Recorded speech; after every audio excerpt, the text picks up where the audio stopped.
but there's that overlap. The majority of it is in this overlap in the middle, where it's not that much of a stretch for you to be able to envision what a frat boy is, because part of you has that in you, and part of all of us has that frat boy. And we all have the lonely person. We all have the person who thinks they're too smart. We also have the person who thinks maybe we're too dumb in a situation.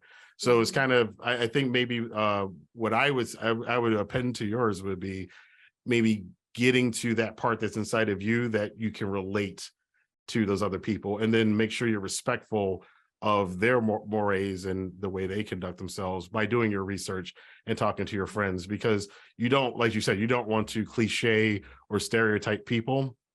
There's a fine line between that and being authentic. And sometimes, I mean, what do you think about this? What is the line between being authentic, but maybe you're straddling a line of being stereotypical? Right. A lot of those things are a spectrum. So yeah, you have to, like you said, consult people who deeply understand how it is to be a specific person in a specific setting / society. Right. Very important. Very important. Yeah. So is it a struggle sometimes? Because I've seen people talk about something, especially their older books, which I don't think you can really judge things that were written 30 years ago by standards now. And I don't think any of us were one.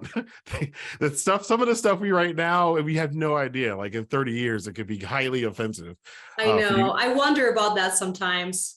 Yeah, like maybe there's an animal that learns to speak, and then they might find all of your books shifters. Woo! I'll be in trouble then. Oh, you're a shiftophobe. It's not good.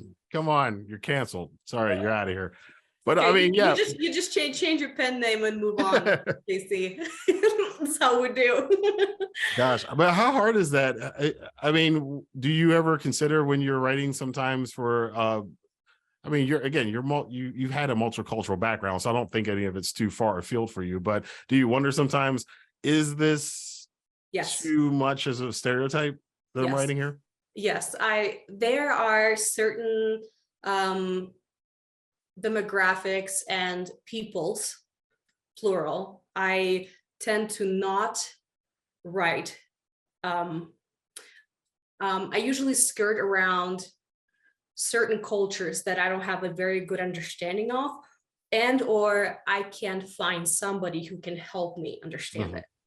So then I just don't take a chance, because I'd rather to take a slightly safer path with a different culture that I understand better and can find someone to help me with, than offend somebody. Because, I've read plenty of books stereotyping Russians and Slavs, and I've never felt like deeply offended by anything, but it is uncomfortable.